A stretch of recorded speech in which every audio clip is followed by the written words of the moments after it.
Hello friends, welcome back to my YouTube channel. ഇപ്പൊ നമ്മൾ ഇന്ന് പറയാനായിട്ട് പോകുന്നത് കറണ്ട് അഫയേഴ്സ് ആണ് കേട്ടോ. 2025 ചോദിച്ചിട്ടുള്ള കണ്ടിന്യൂസ് ആയിട്ട് ചോദിച്ചുകൊണ്ടിരിക്കുന്ന റിപ്പീറ്റഡ് ആയിട്ടും ചോദിച്ചുകൊണ്ടിരിക്കുന്ന കറണ്ട് അഫയേഴ്സ് ആണ് നമ്മൾ ചെയ്യാനായിട്ട് പോകുന്നത്.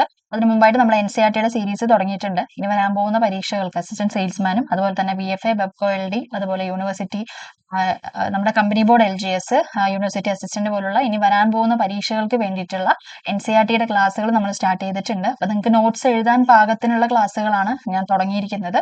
അപ്പോൾ കാണാത്തവരുണ്ടെങ്കിൽ ജസ്റ്റ് ഒന്ന് കാണുക. SCERT നമ്മൾ മലയാളം കംപ്ലീറ്റ് ചെയ്ത് കഴിഞ്ഞു, ഇംഗ്ലീഷ് കംപ്ലീറ്റ് ചെയ്യാറായി. അപ്പോൾ ക്വസ്റ്റ്യൻ പേപ്പേഴ്സും വേണം എന്നുള്ളവർ എൻ്റെ പ്ലേലിസ്റ്റ് ഒന്ന് ചെക്ക് ചെയ്യുക കേട്ടോ. ഓക്കെ, അപ്പൊ നമുക്ക് ഇന്നത്തെ ക്ലാസ്സിലോട്ട് പോകാം. 2025 റിപ്പീറ്റഡ് ആയിട്ട് ചോദിച്ചുകൊണ്ടിരിക്കുന്ന കറണ്ട് അഫയേഴ്സ് ആണ് നമ്മൾ എടുത്തിട്ടുള്ളത്. അപ്പോൾ ആദ്യത്തെ ക്വസ്റ്റ്യൻ നമുക്ക് ഏതാണെന്നുള്ളത് നോക്കാം അല്ലെ.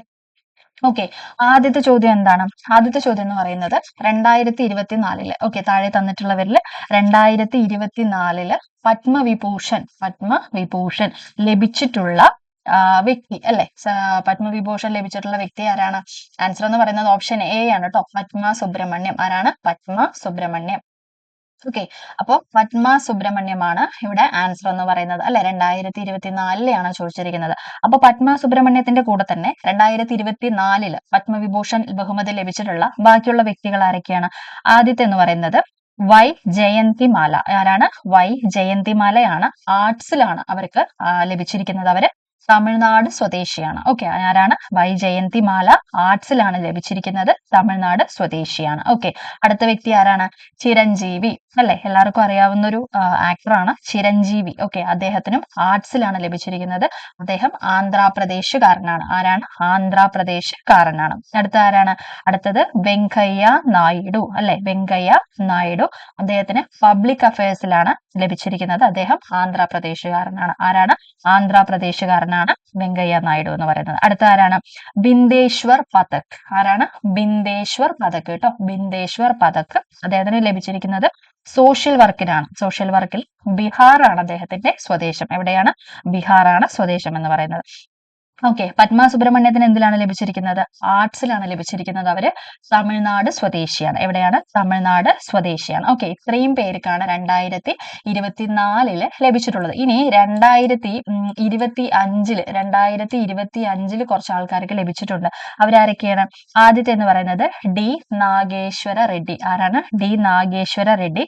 മെഡിസിൻ വിഭാഗത്തിലാണ് അദ്ദേഹത്തിന് ലഭിച്ചിരിക്കുന്നത്. അദ്ദേഹം തെലങ്കാന സ്വദേശിയാണ്. ആരാണ്? തെലങ്കാന സ്വദേശിയാണ്. ഓക്കെ, അടുത്തത് ആരാണ്? ജഗദീഷ് സിംഗ് ഖേധാർ. ഓക്കെ, ജഗദീഷ് സിംഗ് ഖേഹർ ആണ് കേട്ടോ, ഖേഹർ. ജഗദീഷ് സിംഗ് ഖേഹർ. അദ്ദേഹം പബ്ലിക് അഫയേഴ്സിലാണ് അദ്ദേഹത്തിന് ലഭിച്ചിരിക്കുന്നത്. അദ്ദേഹം ചണ്ഡീഗഡ് സ്വദേശിയാണ്. ആരാണ്? ചണ്ഡീഗഡ് സ്വദേശിയാണ് ജഗദീഷ് സിംഗ് ഖേദർ എന്ന് പറയുന്നത് കേട്ടോ, ഖേഹർ. ഓക്കെ, അടുത്തത് കുമുദിനി ലഖിയ. ഓക്കെ, കുമുദിനി ലഖിയ. കുമുദിനി ലഖിയയ്ക്ക് ആർട്സിലാണ് ലഭിച്ചിരിക്കുന്നത്. അവര് ഗുജറാത്ത് സ്വദേശിനിയാണ്. ആരാണ്? ഗുജറാത്ത് സ്വദേശിനിയാണ് കുമുദിനി ലഖിയ. ഓക്കെ, അടുത്തത് ആരാണ്? അടുത്തതെന്ന് പറയുന്നത് എൽ സുബ്രഹ്മണ്യം. ആരാണ്? എൽ സുബ്രഹ്മണ്യമാണ്. അദ്ദേഹത്തിന് ആർട്സിലാണ് ലഭിച്ചിരിക്കുന്നത്. എൽ സുബ്രഹ്മണ്യത്തിന് എന്താണ്? ആർട്സിലാണ് ലഭിച്ചിരിക്കുന്നത്. അദ്ദേഹം കർണാടക സ്വദേശിയാണ്. കർണാടക സ്വദേശിയാണ്. അടുത്ത ആരാണ്? MT Vasudevan Nair. MT Vasudevan Nair. Literature and education. Literature and education അല്ലെ, കേരളയാണ് സ്വദേശം. Okay, Osamu Suzuki. Osamu Suzuki എന്താണ്? ട്രേഡ് ആൻഡ് ഇൻഡസ്ട്രിക്കാണ് അദ്ദേഹത്തിന് ലഭിച്ചിരിക്കുന്നത്. അദ്ദേഹം ജപ്പാൻ സ്വദേശിയാണ്. എവിടെയാണ്? ജപ്പാൻ സ്വദേശിയാണ്. ഓക്കെ, അടുത്തത് ശാരദ സിൻഹ. ശാരദ സിൻഹ എന്താണ്? ആർട്സിലാണ് ലഭിച്ചിരിക്കുന്നത്. അവര് ബീഹാർ സ്വദേശിനിയാണ്. ബീഹാർ സ്വദേശിനിയാണ്. ഓക്കെ, അപ്പോ 2025 ഇത്രയും ആളുകൾക്കാണ് ലഭിച്ചിട്ടുള്ളത് കേട്ടോ. ക്വസ്റ്റ്യൻ നോക്കിയാലോ.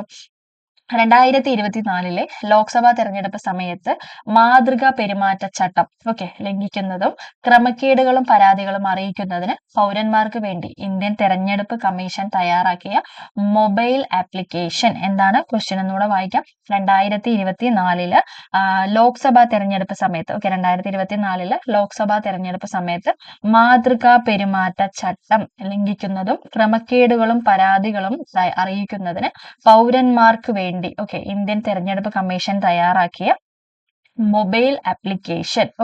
തയ്യാറാക്കിയ മൊബൈൽ ആപ്ലിക്കേഷൻ ഏതാണ്? ആൻസർ എന്ന് പറയുന്നത് ആൻസർ ഓപ്ഷൻ ഡി ആണ് കേട്ടോ. എന്താണ്? സി വിജിലാണ് ആൻസർ എന്ന് പറഞ്ഞാൽ സി വിജിൽ. ഓക്കെ, അടുത്ത ക്വസ്റ്റ്യൻ എന്താണ്? അടുത്ത ക്വസ്റ്റ്യൻ എന്ന് പറയുന്നത് നിലവിലെ കേന്ദ്ര പാർലമെന്ററി കാര്യ വകുപ്പ് മന്ത്രി ആരാണ്? കേന്ദ്ര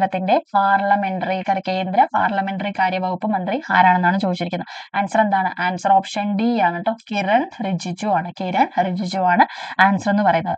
അപ്പൊ മൻസുഖ് മാണ്ഡവ്യ ആരാണ്? മൻസുഖ് മാണ്ഡവ്യ എന്ന് പറയുന്നത് ministry of labour and employment. Okay, ministry of youth affairs and sports. ആരാണ് മൻസുഖ് മാണ്ഡവ്യ?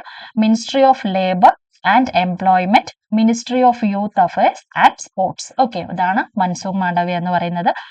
അടുത്ത ആരാണ്? ഹർദീപ് സിംഗ് പുരി ആരാണ്? അദ്ദേഹം ministry of petroleum and natural gas. എന്താണ്? Ministry of petroleum and natural gas ആണ് ഹർദീപ് സിംഗ് പുരി എന്ന് പറയുന്നത്. ഓക്കെ, അടുത്ത ആളാരാണ്?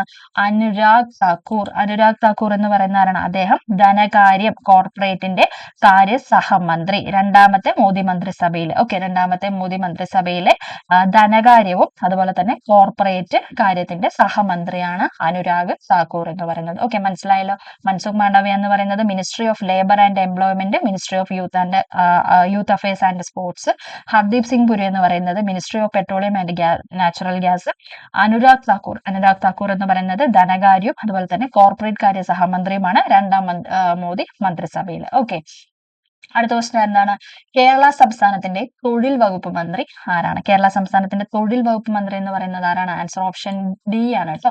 വി ശിവൻകുട്ടിയാണ് കേരള സംസ്ഥാനത്തിന്റെ തൊഴിൽ വകുപ്പ് മന്ത്രി എന്ന് പറയുന്നത്. ഓക്കെ, അപ്പൊ സജി ചെറിയാൻ ആരാണ്?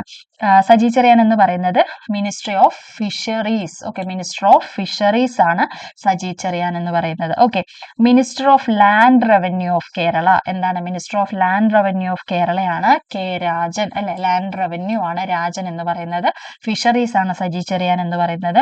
വാസവൻ എന്താണ്? വാസവൻ എന്ന് പറയുന്നത് സഹകരണം രജിസ്ട്രേഷൻ വകുപ്പ് മന്ത്രി. എന്താണ്? സഹകരണം രജിസ്ട്രേഷൻ വകുപ്പ് മന്ത്രിയാണ് വാസവൻ എന്ന് പറയുന്നത്. എന്താണ്?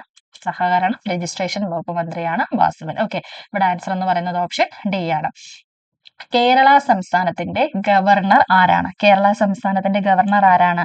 ആൻസർ എന്ന് പറയുന്നത് ഓപ്ഷൻ സി ആണ് അല്ലെ. എന്താണ്?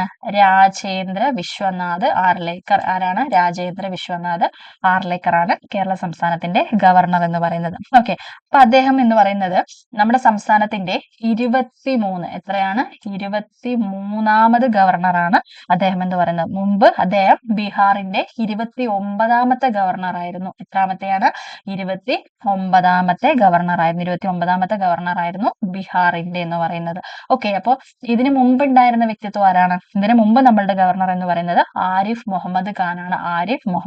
അദ്ദേഹം 22ാമത്തെ ഗവർണർ ആയിരുന്നു. ഓക്കെ, അപ്പൊ കേരളത്തിന്റെ 23ാമത്തെ ഗവർണറാണ് രാജേന്ദ്ര വിശ്വനാഥ് ആർലേക്കർ എന്ന് പറയുന്നത്. ഓക്കെ, അടുത്തത് ആരാണ്? അപ്പൊ നമുക്ക് ഇവരൊക്കെ എവിടത്തെയാണെന്നുള്ളത് ജസ്റ്റ് ഒന്ന് നോക്കിയാലോ. ആർ എൻ വി എന്ന് പറയുന്നത് ഇദ്ദേഹം എവിടത്തെ ഗവർണറാണ്? ആർ എൻ വി എന്ന് പറയുന്നത് ആൻസർ നമ്മുടെ governor of Tamil Nadu. Okay, R N V അല്ല, ആർ എൻ രവി എന്നുള്ളതാണ് കേട്ടോ. ആർ എൻ രവി അദ്ദേഹം തമിഴ്നാടുവിന്റെ ഗവർണറാണ്. ഓക്കെ, ഗവർണർ ഓഫ് തമിഴ്നാടു ആണ് ആർ എൻ രവി എന്ന് പറയുന്നത്. പി എസ് ശ്രീധരപിള്ള എവിടത്തെ ഗവർണറാണ്? പി എസ് ശ്രീധരപിള്ള എന്ന് പറയുന്നത് ഗവർണർ ഓഫ് ഗോവ. ഓക്കെ, അടുത്തത് ജിഷ്ണുദേവ് വർമ്മ എവിടത്തെയാണ്? ഗവർണർ ഓഫ് തെലങ്കാനയുടെ ഗവർണറാണ് ജിഷ്ണുദേവ് വർമ്മ എന്ന് പറയുന്നത്. ഓക്കെ, ആർ എൻ രവി എന്ന് പറയുന്നത് governor of Tamil Nadu, P S Sreedharan Pillai എന്ന് പറയുന്നത് ഗവർണർ ഓഫ് ഗോവ, രാജേന്ദ്ര വിശ്വനാഥ് ആർലേക്കർ എന്ന് പറയുന്നത് ഗവർണർ ഓഫ് കേരള, ജിഷ്ണുദേവ് വർമ്മ എന്ന് പറയുന്നത് ഗവർണർ ഓഫ് തെലങ്കാന. ഓക്കെ, മനസ്സിലായല്ലോ. അടുത്ത ക്വസ്റ്റ്യൻ എന്താണ്?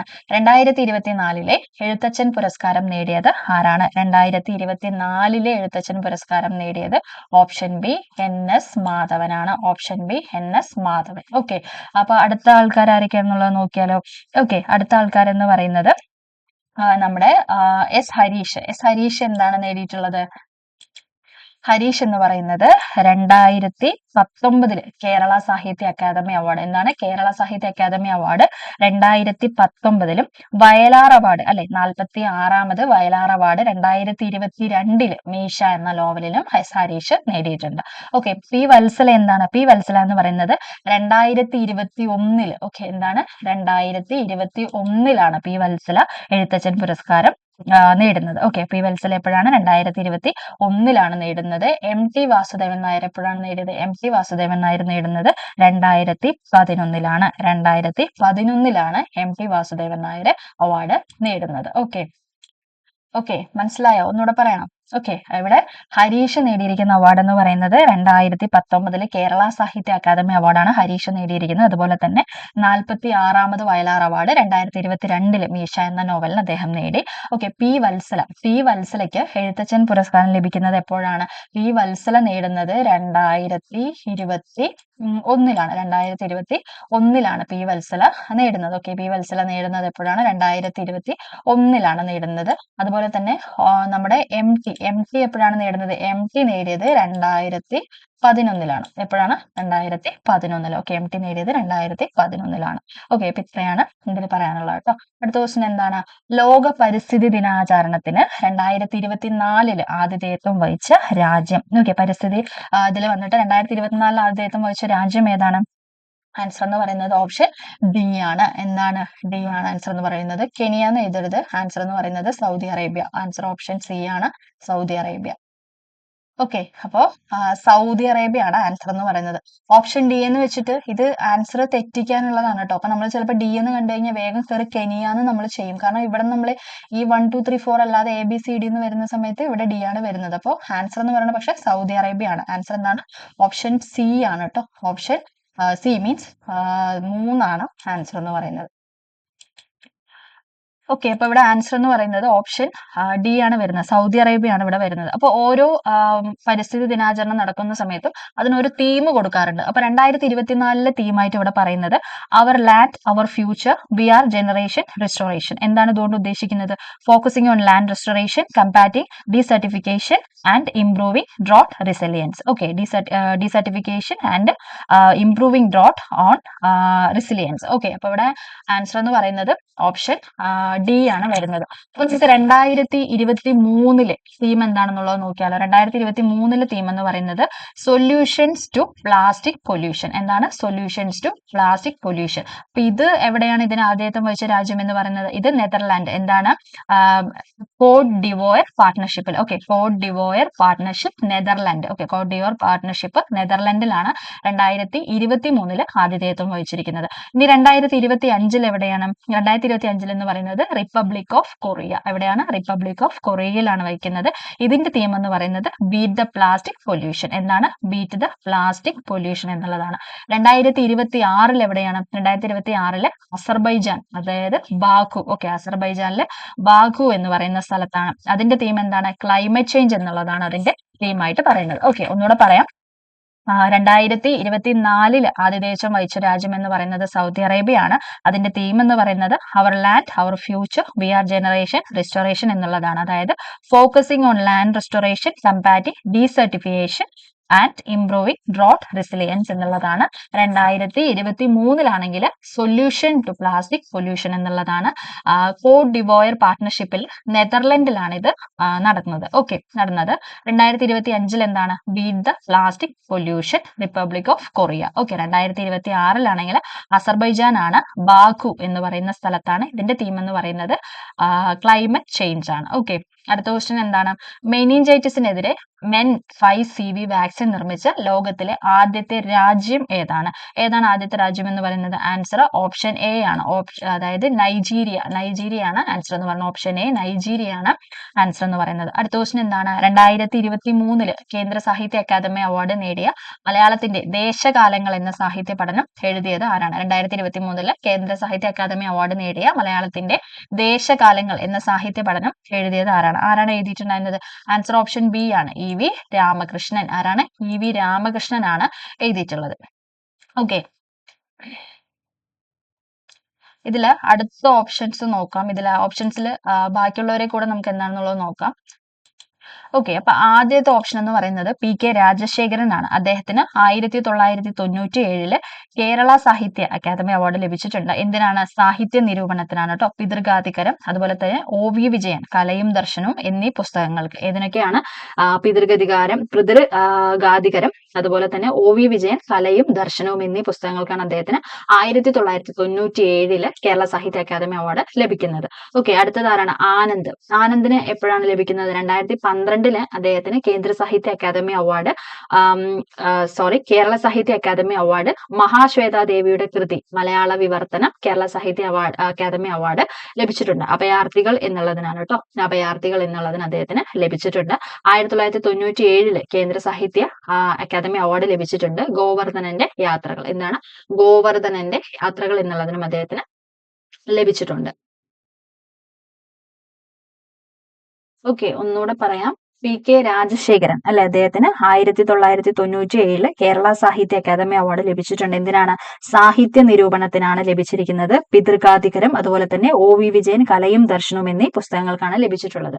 ഓക്കെ, ആനന്ദിന്റെ പറഞ്ഞതിൽ ചെറിയൊരു മിസ്റ്റേക്ക് വന്നിട്ടുണ്ട്. അദ്ദേഹത്തിന് 2012 കേന്ദ്ര സാഹിത്യ അക്കാദമി പുരസ്കാരമാണ് മഹാശ്വേതാദേവിയുടെ കൃതി എന്നതിന്റെ മലയാള വിവർത്തനത്തിനാണ് അദ്ദേഹത്തിന് ലഭിച്ചിരിക്കുന്നത്. കേന്ദ്ര സാഹിത്യ അക്കാദമി പുരസ്കാരം 2012 ദേവിയുടെ കൃതി മലയാള വിവർത്തനത്തിനാണ് അദ്ദേഹത്തിന് ലഭിച്ചിരിക്കുന്നത്. അതുപോലെ തന്നെ കേന്ദ്ര സാഹിത്യ അക്കാദമി അവാർഡ് അദ്ദേഹത്തിന് 1997 ഗോവർദ്ധനന്റെ യാത്രകൾ എന്നുള്ളതിനും അദ്ദേഹത്തിന് ലഭിച്ചിട്ടുണ്ട്. 1997 അദ്ദേഹത്തിന് ലഭിച്ചിട്ടുള്ളത്. ഓക്കെ, അടുത്ത ക്വസ്റ്റ്യൻ നോക്കാം. ഇപ്പോഴത്തെ ഇന്ത്യൻ ഉപരാഷ്ട്രപതിയാണ് ചോദിച്ചിരിക്കുന്നത്. ഇപ്പോഴത്തെ ഇന്ത്യൻ ഉപരാഷ്ട്രപതി ആരാണ്? ആൻസർ ഓപ്ഷൻ എ ആണ്. ജഗദീപ് ധൻകർ ആണ്.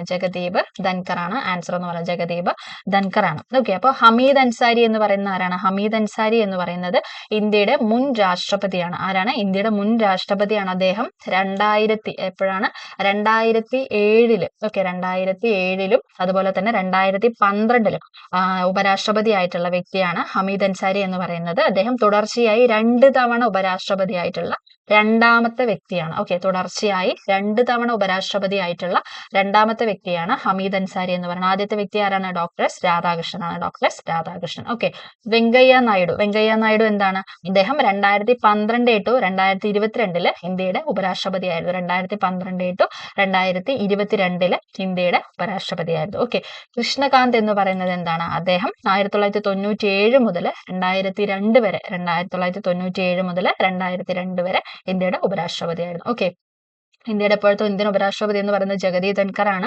ഹമീദ് അൻസാരി എന്ന് പറയുന്നത് 2007 2012 തുടർച്ചയായി 2 തവണ ഇന്ത്യൻ ഉപരാഷ്ട്രപതിയായ രണ്ടാമത്തെ വ്യക്തിയാണ്. ആദ്യത്തെ ഡോക്ടർ എസ് രാധാകൃഷ്ണനാണ്. അടുത്ത ആളെന്ന് പറയുന്നത് 2012 മുതൽ 2022 വരെ ഇന്ത്യയുടെ ഉപരാഷ്ട്രപതിയായ വ്യക്തിയാണ്. കൃഷ്ണകാന്ത് എന്ന് പറയുന്നത് 1997 മുതൽ 2002 വരെ ഇന്ത്യയുടെ ഉപരാഷ്ട്രപതിയായ വ്യക്തിയാണ്. ഓക്കെ, അടുത്ത ക്വസ്റ്റൻ എന്താണ്? ചുവടെ നൽകിയിട്ടുള്ളവയിൽ 2025 അവതരിപ്പിച്ച കേന്ദ്ര ബജറ്റിലെ ആദായ നികുതിയുമായി ബന്ധപ്പെട്ട ശരിയായ പ്രസ്താവനകൾ ഏതെല്ലാം? 4 ലക്ഷം രൂപ വരെയുള്ള വരുമാനത്തിന് നികുതിയില്ല. 16 ലക്ഷം മുതൽ 20 ലക്ഷം രൂപ വരെയുള്ള വരുമാനത്തിന് 15% നികുതി. 4 ലക്ഷം മുതൽ 8 ലക്ഷം വരെയുള്ള വരുമാനത്തിന് 5% നികുതി. ഇവിടെ ആൻസർ എന്താണ്? ഇവിടെ ആൻസർ എന്ന് പറയുന്നത് ഓപ്ഷൻ എ ആണ് കേട്ടോ. എന്താണ്? 1ഉം 3ഉം ആണ്. എന്താണ്? 4 ലക്ഷം രൂപ വരെയുള്ള വരുമാനത്തിന് നികുതി ഇല്ല. അതുപോലെ തന്നെ നമ്മുടെ 4 ലക്ഷം മുതൽ 8 ലക്ഷം രൂപ വരെയുള്ള വരുമാനത്തിന് 5% നികുതി. ആൻസർ ഓപ്ഷൻ എ ആണ്.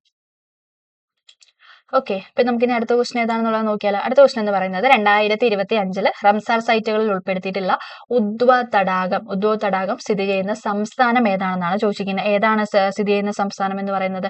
ആൻസർ ഓപ്ഷൻ സി ആണ്. എന്താണ്? ജാർഖണ്ഡ് ആണ് സംസ്ഥാനം എന്ന് പറയുന്നത്. ഓക്കെ, അപ്പോൾ റാംസർ പട്ടികയുടെ പറഞ്ഞതുകൊണ്ട് പറയാണ്, ഇപ്പൊ നമ്മുടെ ഇന്ത്യയിൽ ടോട്ടൽ 89 കേട്ടോ. എത്രയാണ്?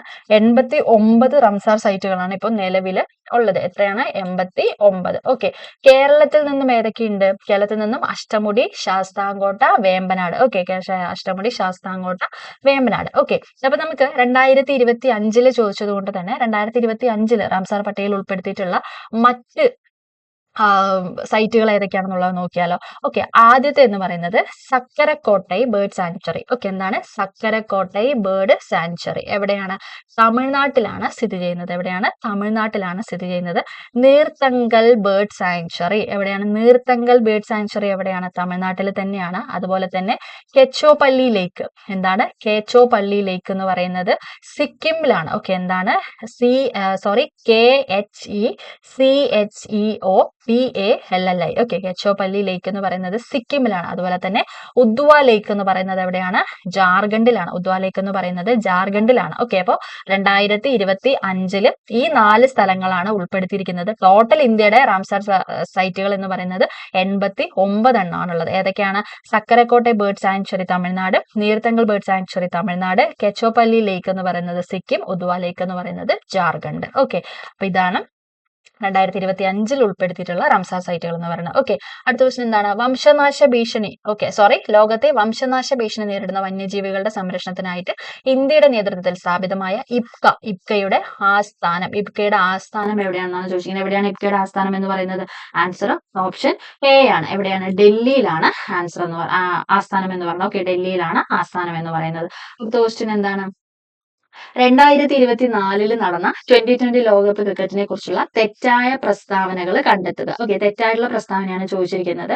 ഏറ്റവും കൂടിയ റൺസ് നേടിയ റഹ്മാനുള്ള ഗുർബാസ് പാകിസ്ഥാൻ താരമാണ്. റൺവേട്ടയിൽ 3ാം സ്ഥാനത്തുള്ളത് ഇന്ത്യൻ നായകനായ രോഹിത് ശർമ്മയാണ്.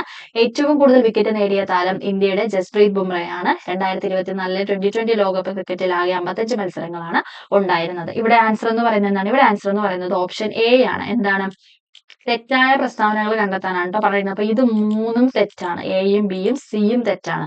ഓക്കെ, അപ്പൊ നമുക്ക് ഇതിന്റെ ശരിയായിട്ടുള്ള വസ്തുത എന്താണെന്നുള്ളത് നോക്കിയാലോ. ആൻസർ എന്ന് പറയുന്നത് ഏറ്റവും കൂടിയ റൺസ് നേടിയ റഹ്മാനുള്ള ഗുർബാസ് എന്ന് പറയുന്നത് അദ്ദേഹം അഫ്ഗാനിസ്ഥാൻ എന്താണ് അഫ്ഗാൻ ക്രിക്കറ്റർ ആണ്. അഫ്ഗാനിസ്ഥാൻ താരമാണ് റഹ്മാനുള്ള ഗുർബാസ് എന്ന് പറയുന്നത്.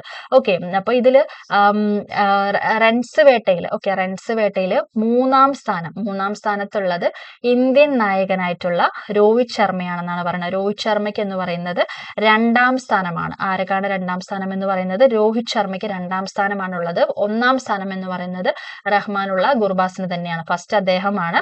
രണ്ടാമത് എന്ന് പറയുന്നത് രോഹിത് ശർമ്മയാണ്. എത്രയാണ് അദ്ദേഹം നേടിയ റൺസ് എന്ന് പറയുന്നത്? അദ്ദേഹം നേടിയിട്ടുള്ള റൺസ് എന്ന് പറയുന്നത് 257 റൺസ് ആണ് രോഹിത് ശർമ്മ നേടിയിട്ടുള്ളത്. ഓക്കെ, അപ്പൊ തേർഡ് ആരാണ്? തേർഡ് എന്ന് പറയുന്നത് ട്രാവിസ് ഹെഡ് ആണ്. ഓക്കെ, ഓസ്ട്രേലിയൻ പ്ലെയർ ആയിട്ടുള്ള ട്രാവിസ് ഹെഡ് ആണ്. മൂന്നാമത് രോഹിത് ശർമ്മയല്ല. മൂന്നാമത് എന്ന് പറയുന്നത് ട്രാവിസ് ഹെഡ് ആണ്, ഓസ്ട്രേലിയൻ പ്ലെയർ. ഓക്കെ, അദ്ദേഹം നേടിയത് 255 റൺസ് ആണ്. ഓക്കെ, 255 റൺസ് ആണ് അദ്ദേഹം നേടിയിട്ടുള്ളത്. അപ്പോൾ ഫോർത്ത് വൺ ആരാണ്? ഫോർത്ത് വൺ എന്ന് പറയുന്നത് ക്വിന്റൺ ഡീകോക്ക് ആണ് അല്ലെ. സൗത്ത് ആഫ്രിക്കൻ പ്ലെയർ ആയിട്ടുള്ള ക്വിന്റൺ ഡീകോക്ക് ആണ് ഫോർത്ത് വൺ എന്ന് പറയുന്നത്. അദ്ദേഹം നേടിയിട്ടുള്ളത് എന്ന് പറയുന്നത് 243 ആണ്. 243. അപ്പൊ ആദ്യത്തെ ആളായിട്ടുള്ള റഹ്മാനുള്ള ഗുർബാസ് എന്ന് പറയുന്നത് നേടിയിട്ടുള്ള റൺസ് എത്രയാണ്? അദ്ദേഹം നേടിയത് 281 ആണ്. ഓക്കെ, അദ്ദേഹം നേടിയിട്ടുള്ളതെന്ന് പറയുന്നത് 281 ആണ് അദ്ദേഹം നേടിയിട്ടുള്ളത്. ഓക്കെ, അപ്പൊ അടുത്തത് എന്താണ് പറയുന്നത്? ഏറ്റവും കൂടുതൽ വിക്കറ്റ് നേടിയ താരം എന്ന് പറയുന്നത് ഇന്ത്യയുടെ ജസ്പ്രീത് ബുംറയാണെന്നാണ് പറയുന്നത്. അല്ലേ? അല്ല. ആരാണ് ഏറ്റവും കൂടുതൽ വിക്കറ്റ് നേടിയിട്ടുള്ളതെന്ന് പറയുന്നത്? ഫസലാഹ് ഫറൂഖി. ആരാണ്? ഫസലാഹ് ഫറൂഖി ആണ്. അദ്ദേഹം 17 വിക്കറ്റുകൾ നേടിയിട്ടുണ്ട്. എത്രയാണ്? 17 വിക്കറ്റുകളാണ് അദ്ദേഹം നേടിയിരിക്കുന്നത്. ഓക്കെ, രണ്ടാമത്തെ വ്യക്തി ആരാണ്? രണ്ടാമത്തെ വ്യക്തി എന്ന് പറയുന്നത് അർഷ്ദീപ് സിംഗ് ആണ്. ഓക്കെ, അർഷ്ദീപ് സിംഗ് ആണ്. ഈ ഫസലാഹ് ഫറൂഖി എന്ന് പറയുന്നത് ഇദ്ദേഹവും അഫ്ഗാനിസ്ഥാന്റെ പ്ലെയർ തന്നെയാണ് കേട്ടോ. അദ്ദേഹം അഫ്ഗാനിസ്ഥാന്റെ പ്ലെയർ തന്നെയാണ്. രണ്ടാമത്തെ വ്യക്തി എന്ന് പറയുന്നത് അർഷ്ദീപ് സിംഗ് ആണ്. ഓക്കെ, ഏറ്റവും കൂടുതൽ വിക്കറ്റ് നേടിയ രണ്ടാമത്തെ വ്യക്തി എന്ന് പറയുന്നത് അർഷ്ദീപ് സിംഗ് ആണ്. അദ്ദേഹവും 17 വിക്കറ്റ് ആണ് നേടിയിരിക്കുന്നത്. ഓക്കെ, മൂന്നാമത്തെ ആളാണ് ബുംറ. എത്രയാണ് നേടിയിരിക്കുന്നത്? ബുംറ 15 വിക്കറ്റ് ആണ് നേടിയിരിക്കുന്നത്. എത്രയാണ്? 15 വിക്കറ്റ് ആണ് ബുംറ നേടിയിരിക്കുന്നത്. ഓക്കെ, അപ്പോൾ ഓപ്ഷൻസ് ക്ലിയർ ആയല്ലോ. ഏറ്റവും കൂടിയ റൺസ് നേടിയ റഹ്മാനുള്ള ഗുർബാസ് എന്ന് പറയുന്ന അഫ്ഗാനിസ്ഥാൻ പ്ലെയർ ആണ്. റൺവേട്ടിൽ 3ാം സ്ഥാനത്തുള്ള ഇന്ത്യൻ നായകൻ രോഹിത് ശർമ്മയാണ്. അല്ല, അദ്ദേഹം 2ാം സ്ഥാനത്താണ്. 3ാം സ്ഥാനത്ത് എന്ന് പറയുന്നത് ട്രാവിസ് ഹെഡ് ആണ്. ഓക്കെ, ഏറ്റവും കൂടുതൽ വിക്കറ്റ് നേടിയ താരം ഇന്ത്യയുടെ ജസ്പ്രീത് ബുംറയാണ്. അല്ല, അദ്ദേഹം ഫസലാഹ് ഫറൂഖിയാണ്. അഫ്ഗാനിസ്ഥാൻ പ്ലെയർ ആണ്. ബുംറയ്ക്ക് 3ാം സ്ഥാനമാണുള്ളത്. 2ാം സ്ഥാനം ഇന്ത്യയുടെ തന്നെ പ്ലെയർ ആയിട്ടുള്ള അർഷദീപ് സിംഗ് ആണ്. ഓക്കെ, അടുത്ത ക്വസ്റ്റ്യൻ നോക്കിയാലോ. അടുത്ത ക്വസ്റ്റ്യൻ എന്ന് പറയുന്നത് ഇന്ത്യയുടെ, അതായത് 2024 ദേശീയ ചലച്ചിത്ര അവാർഡുമായിട്ട് ബന്ധപ്പെട്ട ശരിയായ പ്രസ്താവനകളാണ് കേട്ടോ ചോദിച്ചിരിക്കുന്നത്. മികച്ച നടനുള്ള പുരസ്കാരം നേടിയത് കന്നഡ താരമായ ഋഷഭ് ഷെട്ടിയാണ്. ഏറ്റവും മികച്ച ചിത്രമായി തിരഞ്ഞെടുക്കപ്പെട്ടത് ആട്ടം എന്ന മലയാള സിനിമയാണ്. മികച്ച പ്രാദേശിക സിനിമ മലയാളമായിട്ട് തിരഞ്ഞെടുക്കപ്പെട്ട ചിത്രം സൗദി വെള്ളക്കയാണ്. മികച്ച പിന്നണി ഗായികയായിട്ട് തിരഞ്ഞെടുക്കപ്പെട്ടത് ബോംബെ ജയശ്രീയാണ്. ഇവിടെ ആൻസർ എന്താണ്? ആൻസർ എന്ന് പറയുന്നത് ഓപ്ഷൻ ഡി ആണ്. എല്ലാം ശരിയാണ്. ചൈനയാണ്. ഓക്കെ, 2024 വിന്റർ ഒളിമ്പിക്സുമായിട്ട് ബന്ധപ്പെട്ട പ്രസ്താവനകളിൽ തെറ്റായിട്ടുള്ളത് കണ്ടെത്താനാണ് പറഞ്ഞിരിക്കുന്നത്.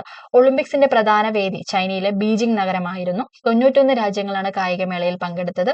1-ാം സ്ഥാനത്തെത്തിയ രാജ്യം നോർവേ ആയിരുന്നു. ആതിഥേയരായ ചൈന 3-ാം സ്ഥാനമാണ് നേടിയത്. ഇവിടെ ആൻസർ എന്ന് പറയുന്നത് എന്താണ്? ഇവിടെ ആൻസർ എന്ന് പറയുന്നത് ഓപ്ഷൻ ഡി ആണ്. എന്താണ്?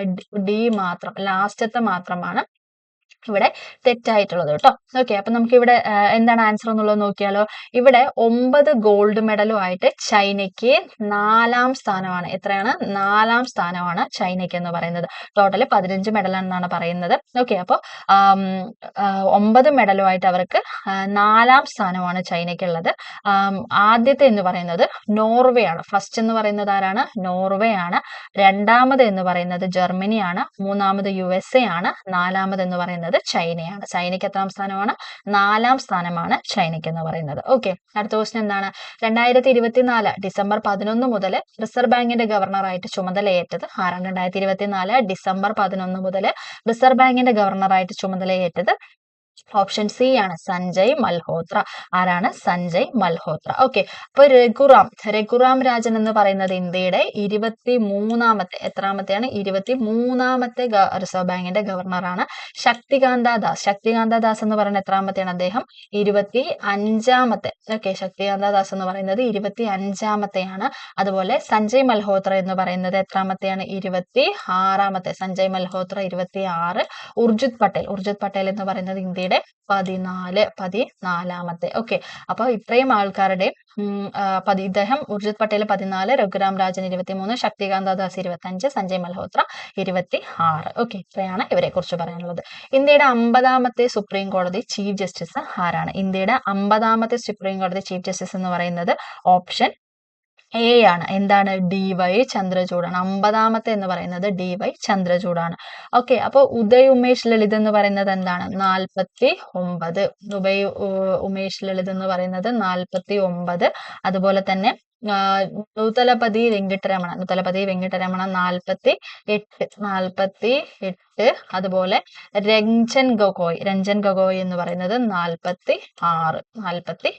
ഓക്കെ, അപ്പൊ ഇത്രയാണ് ഇവരെ കുറിച്ച് പറയുന്നത്. ഓക്കെ, DY ചന്ദ്രചൂഡ് 50, ഉദയ് ഉമേഷ് ലളിത് 49, നൂതലപതി വെങ്കിട്ടരമണ 48, രഞ്ജൻ ഗൊഗോയ് 46. ഓക്കെ, ചന്ദ്രനിഗൂഢത എന്ന പ്രതിഭാസം മൂലം സെപ്റ്റംബർ 14, 2022 കാഴ്ചയിൽ നിന്നും അപ്രത്യക്ഷമായ ഗ്രഹം ഏതാണ് ഗ്രഹം എന്ന് പറയുന്നത്? ആൻസർ ഓപ്ഷൻ സി ആണ്, യുറാനസ് ആണ് ആൻസർ എന്ന് പറയുന്നത്. ഓക്കെ, 2023 ജൂലൈ 14 ISRO വിക്ഷേപിച്ച ചന്ദ്രയാൻ 3 റോവറിന്റെ മിഷൻ ലൈഫ് എത്രയാണ്? മിഷൻ ലൈഫ് എന്ന് പറയുന്നത് എത്രയാണ്?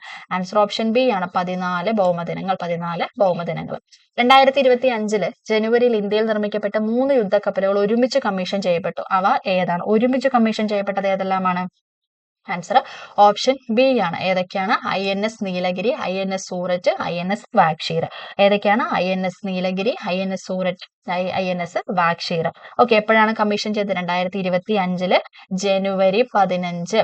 എപ്പോഴാണ്? ജനുവരി 15 ഒരുമിച്ച് കമ്മീഷൻ ചെയ്യപ്പെട്ടത്. ഓക്കെ, ജനുവരി 15. ഓക്കെ, അടുത്ത ക്വസ്റ്റ്യൻ എന്താണ്? അടുത്ത ക്വസ്റ്റ്യൻ, US ബഹിരാകാശ ഗവേഷണ ഏജൻസിയായ നാസയും ഇന്ത്യയുടെ ISROയും സഹകരിച്ച് നടത്തുന്ന ബഹിരാകാശ യാത്രയ്ക്ക് തയ്യാറെടുക്കുന്ന ഇന്ത്യൻ വിംഗ് കമാൻഡർ ആരാണ്? ഏതാണ് Indian wing commander? Answer option B ആണ്, ശുഭ്മാൻ ശുക്ലയാണ് ആൻസർ എന്ന് പറയുന്നത്. ഓക്കെ, താഴെ പറയുന്നവയിൽ ഏറ്റവും പുതുതായിട്ട് ക്ലാസിക്കൽ ഭാഷാ പദവിയിലേക്ക് ഉയർത്തപ്പെട്ട ഭാഷ അല്ലാത്തത് ഏതെന്നാണ് ചോദിക്കുന്നത്. ഏതാണ് അല്ലാത്തത്? ആൻസർ എന്ന് പറയുന്നത് ഓപ്ഷൻ എ ആണല്ലേ, എ ആണ്, ഭോജ്പുരിയാണ് ആൻസർ എന്ന് പറയുന്നത്. ഇപ്പൊ ക്ലാസിക്കൽ ഭാഷകളെ കുറിച്ച് പറയുന്ന സമയത്ത് ആദ്യമായിട്ട് ക്ലാസിക്കൽ ഭാഷ പദവി ലഭിച്ച ലാംഗ്വേജ് ഏതാണ്? ആൻസർ എന്ന് പറയുന്നത് തമിഴാണ് കേട്ടോ. 2004 തമിഴിന് ക്ലാസിക്കൽ ഭാഷാ പദവി ലഭിക്കുന്നത്. ഓക്കെ, അപ്പോ അടുത്തത് ഏതിനാണ്? സംസ്കൃതം. ഓക്കെ, അടുത്തത് സംസ്കൃതത്തിനാണ്. പിന്നെ തെലുങ്ക്, കന്നഡ. മലയാളത്തിന് ക്ലാസിക്കൽ ഭാഷാ പദവി ലഭിക്കുന്നത് 2013 ലഭിക്കുന്നത്. അപ്പൊ 2024 ലേറ്റസ്റ്റ് ആയിട്ട് ലഭിച്ചിട്ടുള്ളത് ഏതൊക്കെ ഭാഷകൾക്കാണ്? മറാത്തിക്ക് ലഭിച്ചു, പാലി, പ്രാകൃത്, ബംഗാളി. ഓക്കെ, അപ്പൊ ക്ലാസിക്കൽ ഭാഷാ പദവി ലഭിച്ച 4 ഭാഷകൾ 2024 ലഭിച്ചത് മറാത്തി, പാലി, പ്രാകൃത്, ബംഗാളി. ഓക്കെ, അപ്പൊ നമുക്ക് ടോട്ടൽ എത്ര ഭാഷകൾ ഉണ്ടെന്നൊന്ന് നോക്കിയാലോ. ഓക്കെ, തമിഴ്, സംസ്കൃതം, തെലുങ്ക്, കന്നഡ, മലയാളം, ഒഡിയ, ആസാമീസ്, മറാത്തി, പാലി, പ്രാകൃത്, ബംഗാളി. ഓക്കെ, ഏതൊക്കെയാണ്? തമിഴ്, സംസ്കൃത, തെലുങ്ക്, കന്നഡ, മലയാളം, ഒഡിയ, ആസാമീസ്, മറാത്തി, പാലി, പ്രാകൃത്, ബംഗാളി. ഓക്കെ, ടോട്ടൽ എത്ര ഭാഷയുണ്ട്? 11 ഭാഷകൾ. ഓക്കെ, 11 ഭാഷകൾക്കാണ് ഇപ്പോൾ ക്ലാസിക്കൽ ഭാഷാ പദവി ലഭിച്ചിരിക്കുന്നത്. ഓക്കെ, അടുത്ത ക്വസ്റ്റ്യൻ എന്താണ്? അടുത്ത ക്വസ്റ്റ്യൻ എന്ന് പറയുന്നത് ഇന്ത്യയുടെ 76ാമത് റിപ്പബ്ലിക് ദിനാഘോഷ ചടങ്ങിൽ മുഖ്യ അതിഥിയായിട്ട് പങ്കെടുത്ത രാഷ്ട്രത്തലവൻ ആരാണ്? ഓപ്ഷൻ ഡി ആണ്, പ്രഭാവോ സുബിയാന്തോ ഇന്തോനേഷ്യ. ഓക്കെ, 2025 ജനുവരി 29 ISRO NVS-02 എന്ന ഉപഗ്രഹം ശ്രീഹരിക്കോട്ടയിൽ നിന്നും വിക്ഷേപിച്ചു. ഈ ഉപഗ്രഹത്തെ കുറിച്ച് താഴെ പറയുന്ന പ്രസ്താവനകളിൽ തെറ്റായത് ഏത്? ഇത് ISROയുടെ ശ്രീഹരിക്കോട്ടയിൽ നിന്നുള്ള 100ാമത്തെ ദൗത്യമാണ്. GSLV F-12 എന്ന റോക്കറ്റാണ് NVS-02 ഉപഗ്രഹത്തെ വഹിച്ചുകൊണ്ട് പോയത്. ഭൗമവ്യോമ സമുദ്ര നാവിഗേഷൻ മൊബൈൽ ഉപകരണങ്ങളിലെ ലൊക്കേഷൻ അധിഷ്ഠിത സേവനങ്ങൾ എന്നിവ ഉപഗ്രഹത്തിന്റെ പ്രധാനപ്പെട്ട ആപ്ലിക്കേഷനുകളാണ്. ഓക്കെ, ഇവിടെ ആൻസർ എന്ന് പറയുന്നത് എന്താണ്? ഇവിടെ ആൻസർ എന്ന് പറയുന്നത് ഓപ്ഷൻ ബി ആണ് കേട്ടോ. എന്താണ്? ഓൺലി 2, രണ്ടാമത്തെ മാത്രമാണ് ഇവിടെ തെറ്റായ പ്രസ്താവന. എന്താണ്? അതായത് ഇത് വഹിച്ചു കൊണ്ടുപോയതെന്ന് പറയുന്നത് GSLV F-15 ആണ്. എന്താണ്? F-15 ആണ് കേട്ടോ, F-12 അല്ല, F-15 ആണ്. GSLV F-15 എന്ന റോക്കറ്റാണ് NVS-02 ഉപഗ്രഹത്തെ വഹിച്ചുകൊണ്ട് പോയത്. ഓക്കെ, ഇവിടെ ആൻസർ എന്ന് പറയുന്നത് F-15 ആണ് വരുന്നത്. ഓക്കെ, അടുത്ത ക്വസ്റ്റ്യൻ എന്താണ്? ഭൗതിക ശാസ്ത്രത്തിനുള്ള നൊബേൽ ജോൺസ് ഹോപ്ഫീൽഡ്, ജെഫ്രി ഹിൻടൺ എന്നിവർക്ക് ലഭിച്ചത് എന്ത് കണ്ടുപിടുത്തത്തിനാണ് അവർക്ക് ലഭിച്ചിട്ടുണ്ടായിരുന്നത്? ആൻസർ ഓപ്ഷൻ എ ആണ്, നിർമ്മിത ന്യൂറൽ ശൃംഖല അടിസ്ഥാനമാക്കിയുള്ള മെഷീൻ ലേണിംഗ്. ഓക്കെ, അടുത്ത question, whose autobiography is Stumped Life Behind and Beyond 22 Yards. Okay, ഇവിടെ ആരുടെ ഓട്ടോബയോഗ്രഫി ആണെന്നാണ് ചോദിച്ചിരിക്കുന്നത്.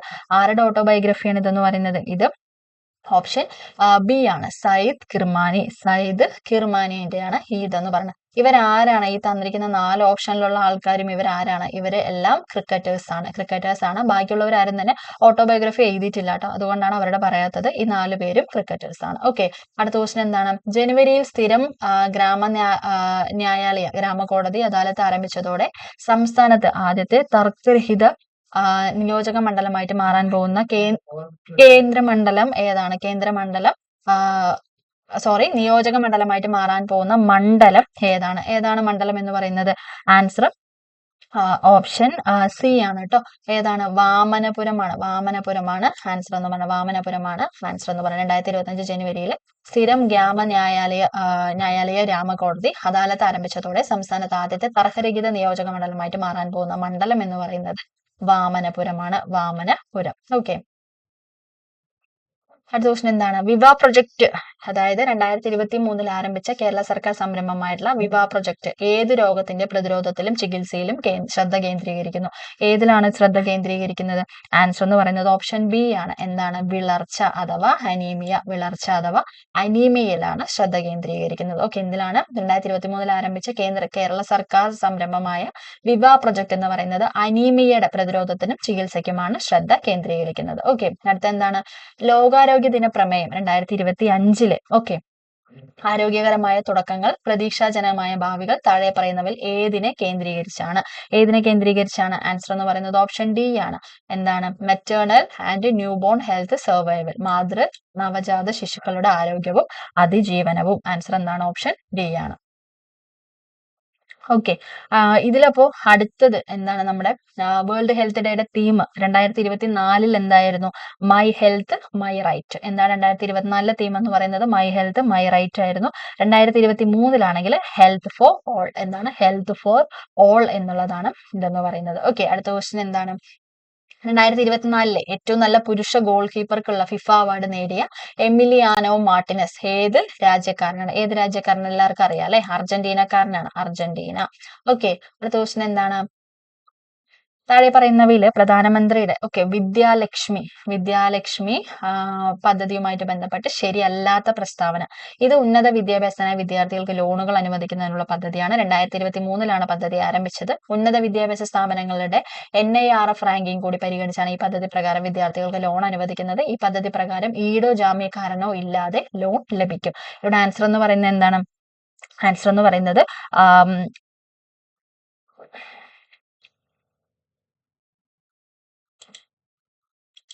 ഓപ്ഷൻ സി ആണ് കേട്ടോ. ആൻസർ വരുന്നത് എന്താണ്? ഓപ്ഷൻ സി ആണ്. പ്രസ്താവന 2 എന്താണ്?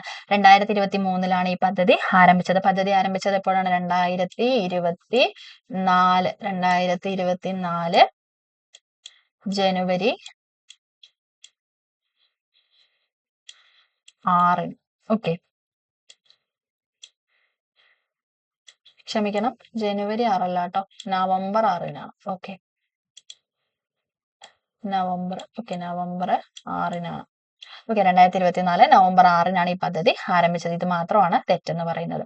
ഓക്കെ, അപ്പൊ നമ്മൾ 2025 ഏറ്റവും പുതിയ ചോദ്യങ്ങളായിട്ടുള്ള കറണ്ട് അഫയേഴ്സും അതിന്റെ റിലേറ്റഡ് ഫാക്ട്സും നോക്കിക്കഴിഞ്ഞു. അപ്പൊ നിങ്ങൾക്ക് യൂസ്ഫുൾ ആയിരിക്കുന്നു ഞാൻ വിശ്വസിക്കുന്നു. ഇതുപോലുള്ള ക്വസ്റ്റ്യൻസ് ഇനിയും വേണം, അല്ലെങ്കിൽ ഇതുപോലുള്ള എക്സ്പ്ലനേഷൻസ് ഇനിയും വേണമെന്നുണ്ടെങ്കിൽ ജസ്റ്റ് ഒന്ന് കമന്റ് ചെയ്യുക. NCERT നോക്കുന്നവർ ജസ്റ്റ് ഒന്ന് ചെക്ക് ചെയ്യുക കേട്ടോ, ചാനലൊന്ന് ചെക്ക് ചെയ്യുക. NCERT നമ്മൾ ഇട്ടിട്ടുണ്ട്. ഓക്കെ, അപ്പൊ ഇനി പുതിയൊരു വീഡിയോ ആയിട്ട് വേറൊരു ദിവസം കാണാം കേട്ടോ. Thank you.